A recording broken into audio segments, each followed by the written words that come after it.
debauchery rolls on. You're listening to the Stupid ass. Room with Miles and Thrill. 99.9. Home show is away to go. Welcome to season 18, episode number 3,862. What a large and large program we halfway through. My God. Cosmic Friday. Cosmic Friday. Well, we're going to Ted versus the FCC last time around. Mike stepped in for Ted. And Ted versus the FCC. Mike missed. However, that does not mean that Ted does not get to take a couple swings at the plate. So we will bring back last week's Ted versus the FCC. It might successfully completed to see if we can go 2-0. All right. What else do we have for you today? As we do every Monday through Friday, we head on over exclusively to the Odyssey app for the Men's Room Happy Hour. Don't have the Odyssey app? Download it now. It's absolutely free. Search for the Men's Room Happy Hour channel, and know that channel goes live every Monday through Friday at 6. As you get more Men's Room in an explicit type of way, keep that in mind if the kids are around based on the language of the content.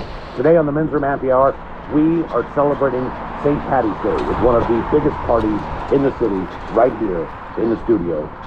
For your listening, I brought the Guinness. It's going to be unbelievable. Yes, we've got some Guinness in there. I believe we might have some Irish whiskey on the way. You never know. So it's going to be a good time coming up with the Men's Room Happy Hour. Do yourself a favor every time that you get on the app to listen to KISW or any of the other channels. Be sure to sign in, because every single hour that you sign in, you have a chance to win prizes, rad prizes, as they say. Yes, rad stuff. KISS tickets. So if you're listening to the show, you listen for 4 hours. It's 4 different entries to see the KISS Farewell Tour at Climate Pledge Arena. So do that now on the Men's Room Happy Hour. What else do we have for you? Of course, we will drink and toast into the weekend with a shot of the day. Then it is Bad Choice Friday time. You know it's Bad Choice Friday. It's Bad Choice Friday. Bring back Bad Joke Friday. Hey, man, this is your fault. So today we celebrate St. Patrick's Day on a Feast with Bad Drama Choice Friday. also. What better way to do that than celebrating the man, the myth, the legend, Pat Boone? I can think of a million different ways. So we decided to put Patrick Boone up against Patrick Boone, and the first cut would be Crazy Train. I'm going off on a crazy train. Keep in mind, he did not do this as a comedy. Like, he was serious when he put this out. He sure was. In a metal mood.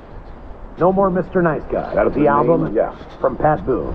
So we have Pat Boone and Crazy Train taking on Pat Boone and Enter Sandman. Exit right. Yeah. Hey. Enter night. Boo! Take my hand. Suck. We're off to Never, Never Land. All right. Okay. Get out of here.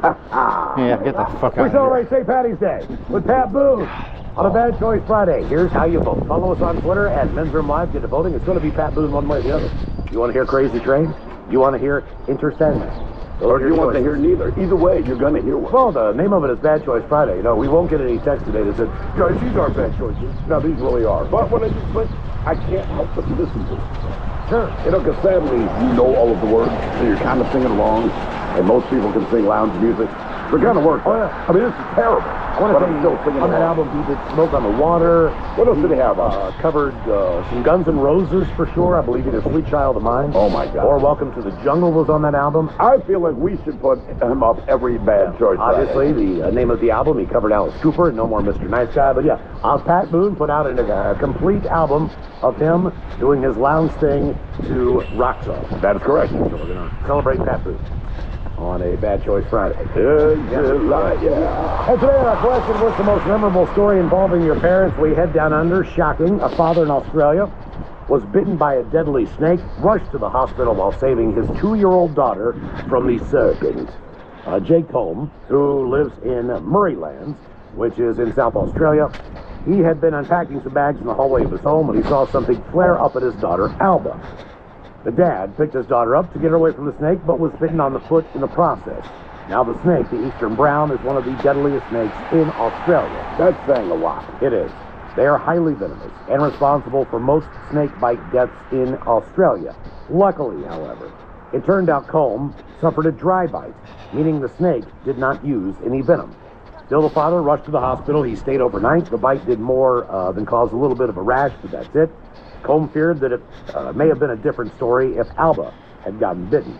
She could have picked it, and the snake had picked it up and wouldn't have got away with it so easily. Now, they say Eastern brown snakes are capable of killing children in minutes due to how potent the venom is. It is also notorious for being nervous, meaning they are more easily provoked. The snake also resembles several other harmless species. Oh, good. Meaning it is often mistaken for them. Now, as they say, snakes are not uncommon in Australia. During the warm summer months, they are often found slithering around homes, looking for shelter. Despite this, Holmes said it had been still a chunk. I keep thinking about what would have happened if my daughter did not see it, or if she got too close to it. This, by the way, is not the first close call to occur with the species. In October of last year, an 11-year-old girl was filmed picking up one of the deadly snakes, as she believed it was a harmless garter snake. Experts were horrified at the footage and reiterated how lucky she was not to have been bitten either.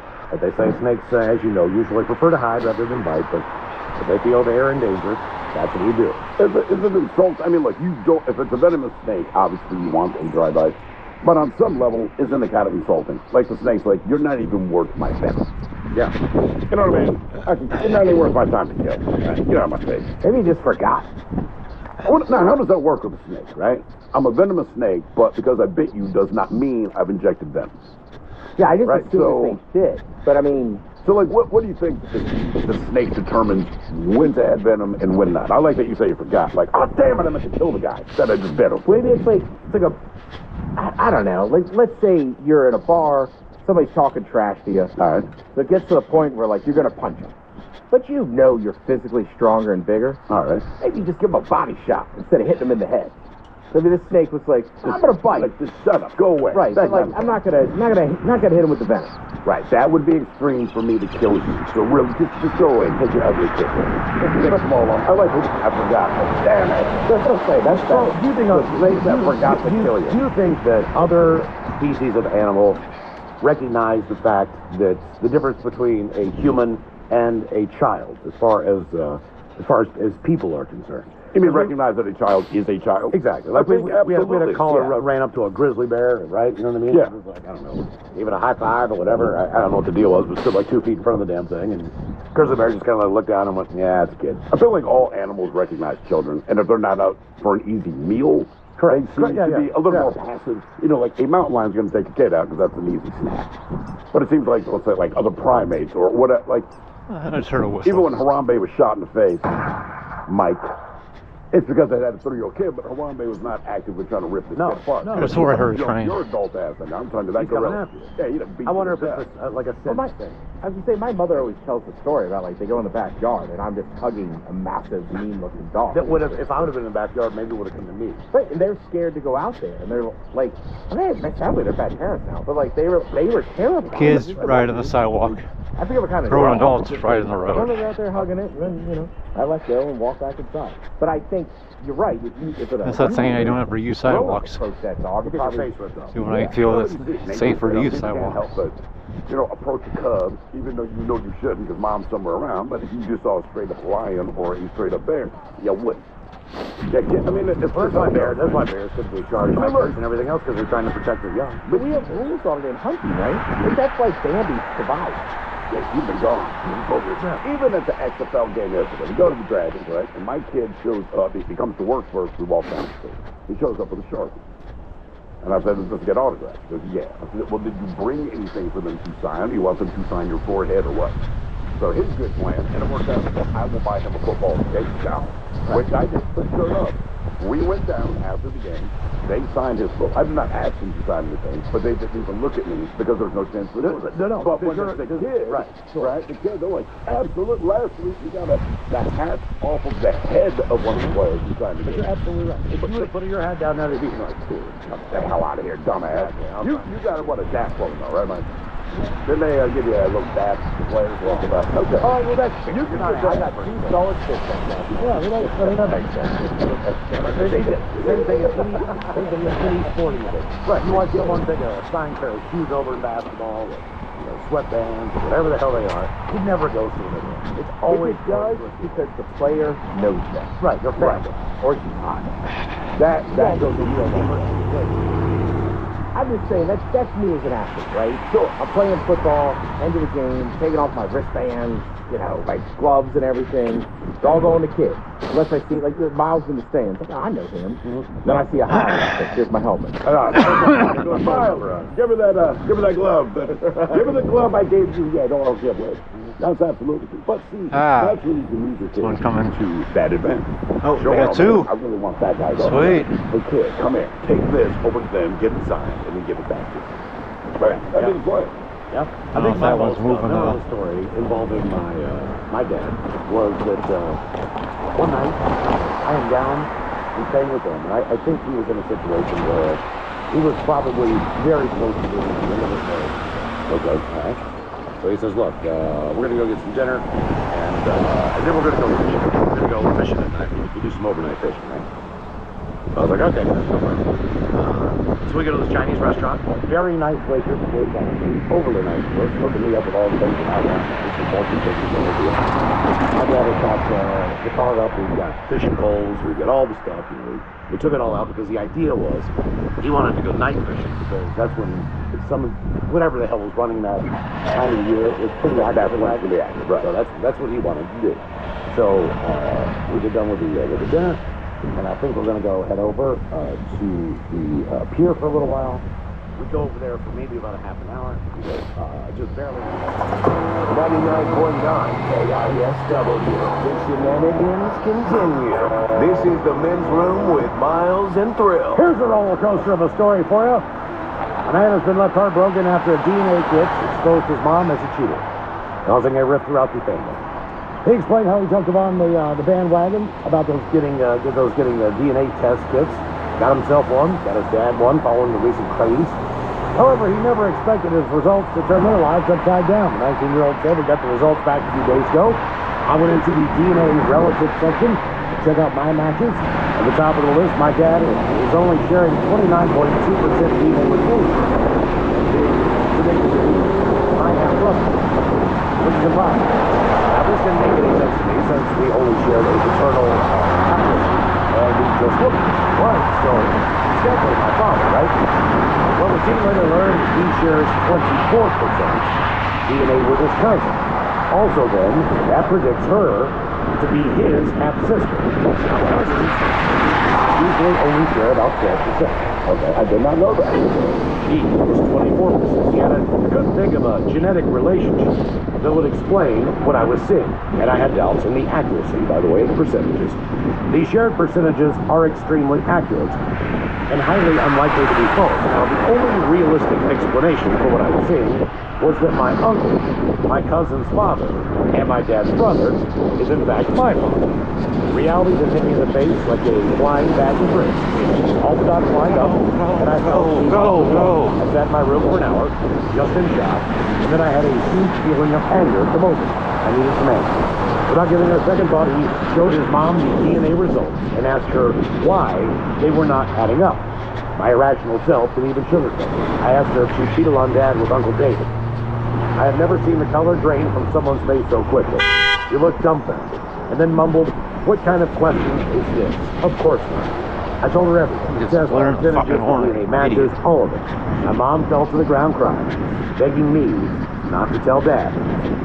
He went on to explain how he phoned up his cousin, actually his half-sister, to tell her everything. She ended the call screaming. My dad, now uncle, then came home, stumbled into my room, asked me with my mom.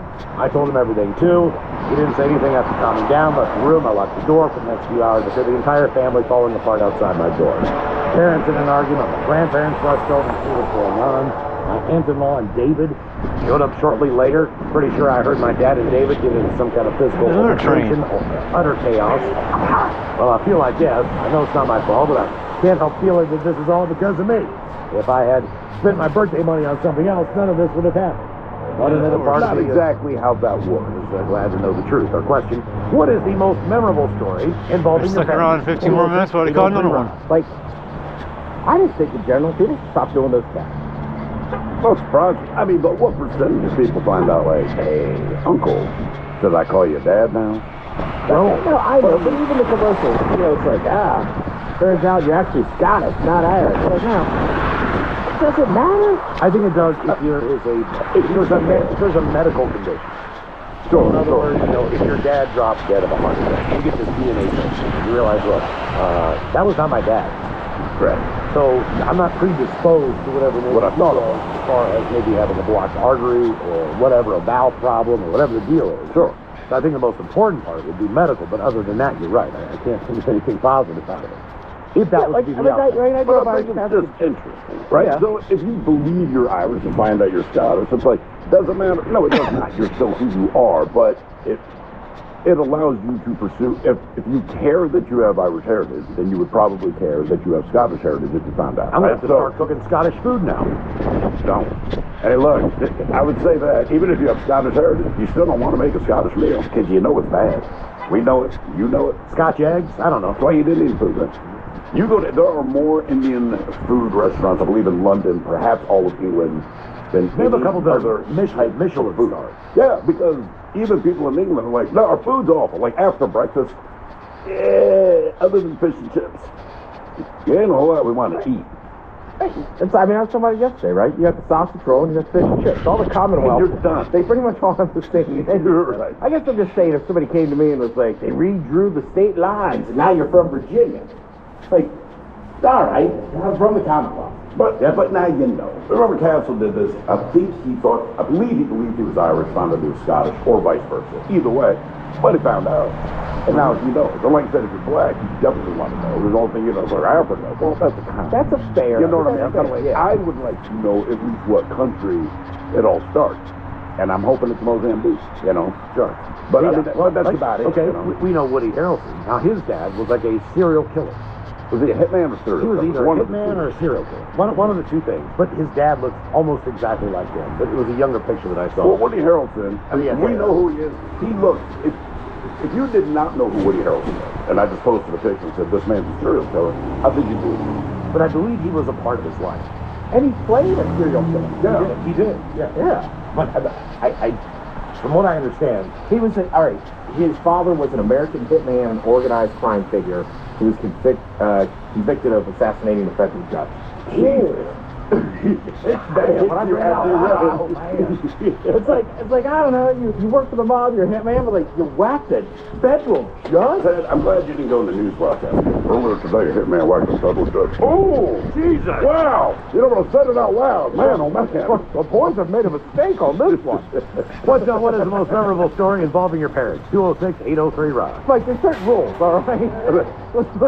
Come on, guys. General cops and judges are all fun, but a federal judge? Yeah, that'd swing it for the fences right there. Somebody here says, when I was 18, I used to take my dad's car without permission. Well, unbeknownst to me, my dad had hooked up one of those pull alarms like they have on treadmills. So when I opened the door, the alarm went off. I screamed, slammed the door shut. It was his way to traffic, and I was never able to sneak out to the car again. That from Diane. Get parents to know. And win. Hello, Zach. Welcome to the men's room. Hello, bitches. Oh! Alright, so, when I was younger, my parents never got married. My mom ended up moving to Eastern Washington back with her parents. My dad stayed over here in Western Washington.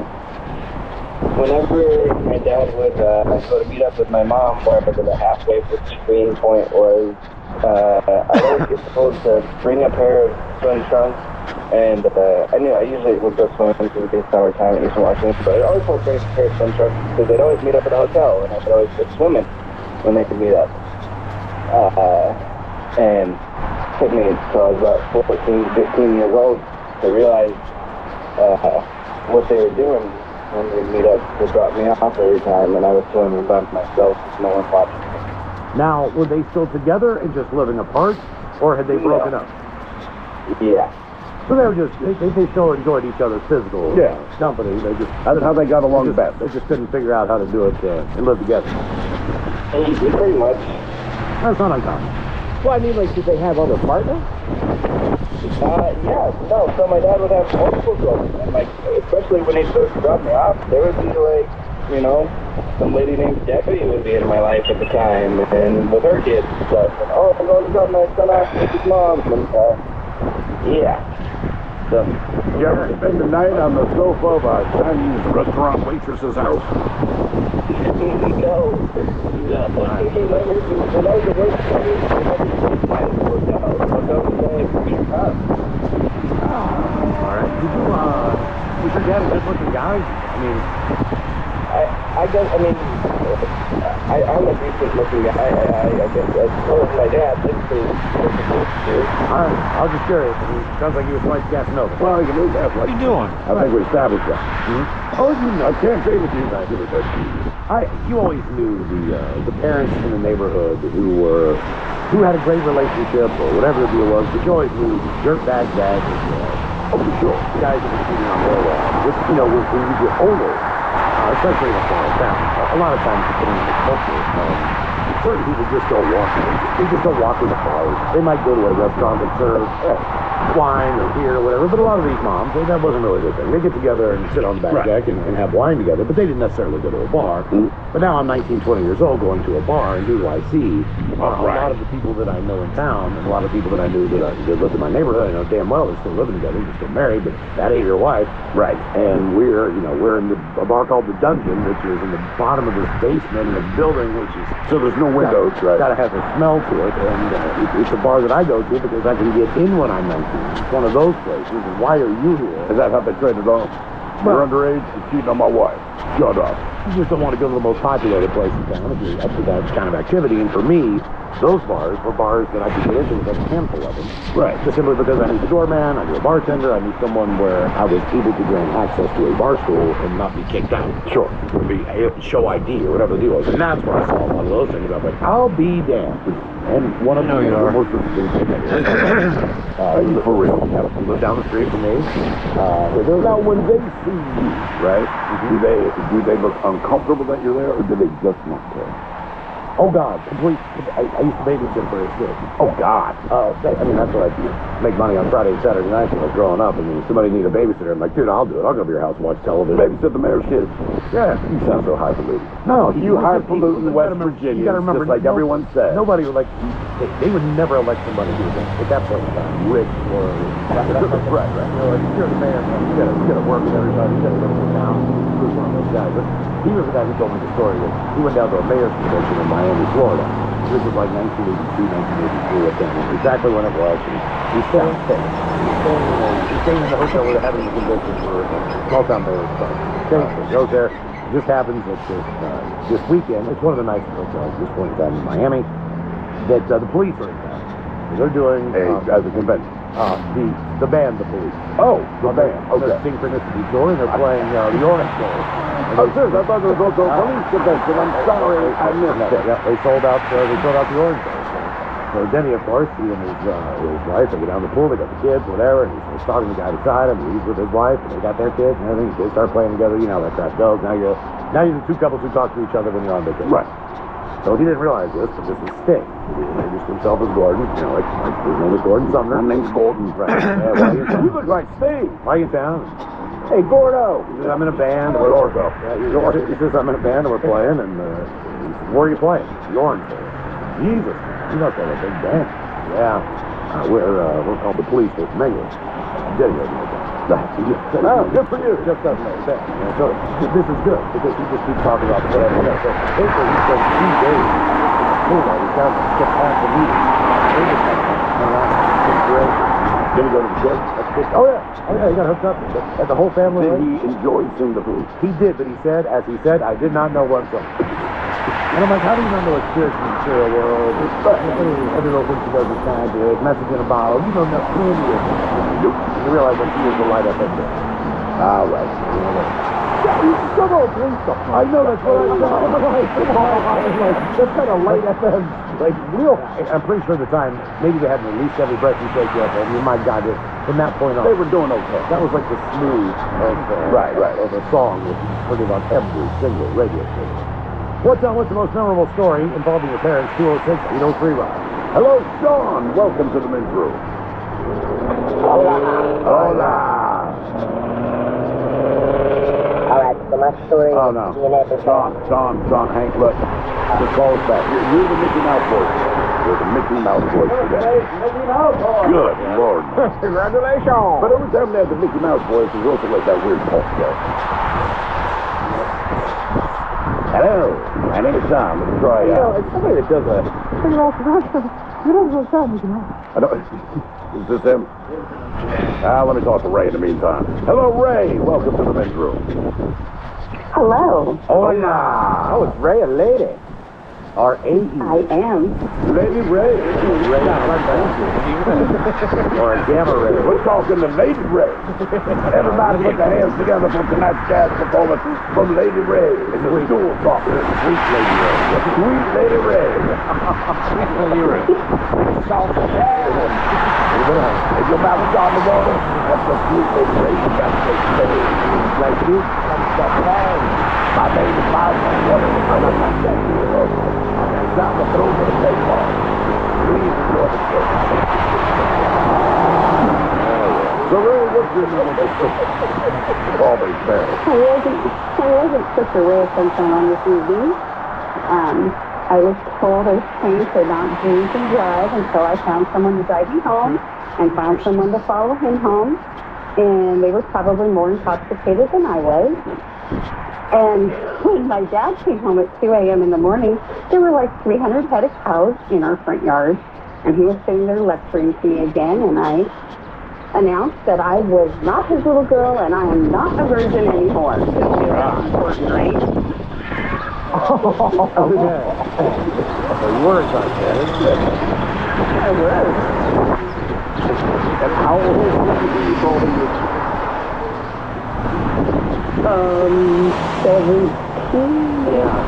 Stretching that along. Yeah. I was 14, damn it. So...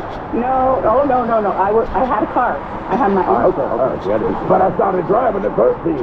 No, so, what is your father's response when you drop this little nugget on him? He turned me red. And I've been driving since I was in the 4th grade. That's not why he turned red. It's not about the driving. It's about driving some kids. So, I imagine, I just picture like even the 300 head of cow just stopping everything they're doing and looking at you. Did he say anything or did he just kind of walk away? She just kind of huffed and puffed, and then I was kind of grounded, you know. That was probably the summer I was a DC-10, because that's how long ago it was. I mean, look, it's interesting picture, right? Like, as I got older, my dad would ask me stuff, and like, he's joking about it. He didn't care. Right. But I'm 42. To this day, like, I don't want to say anything about, like, my daddy's a virgin. I just can't talk to my mouth about that stuff. But I feel like talking to me. Yeah, I can't say, but I'm imagining somewhere out there with you, like, I'm not a little girl, I'm having sex. Like, oh, God. Like, I see 14 with your dad. Everywhere to sit. That's how I roll, man. Doesn't matter. I kick my legs up. I do a handstand about the knee. People call me versatile. I wrote my own name on the basketball bat. Oh, God. I mean, the day's going to come, but I don't want to know. I know you're going to have sex. I know it's going to happen. No, but I don't care. She's fine. She's very good kid. You understand how science works. I mean, you still don't want to, like... Well, that's the weird thing is having a FaceTime call and telling your in-laws, hey, we're pregnant, right? And the mom immediately being, oh, my God, my big grandmother, blah, blah, blah. But for like 1 billionth of a second, you make eyes at your father-in-law still says, right, you're effing my daughter. Now, they are genuinely happy. They understand, they get it, but there is like this billionth of a second, like, I knew it. Like, I know you knew it. And that's why it's so important. If you can get good grades, get good grades. Because if you can, that is the one thing. It's like, This is why, it's an impenetrable barrier, kids, if you're listening to me. They can't cut you. Because basically, as long as you do the one job that you're supposed to have that they care about, they don't, you're going to get yelled at if they want you to make your bed, you don't do it one day. But when you go to school, man, if you can just do well, anything else you do, the damage will not be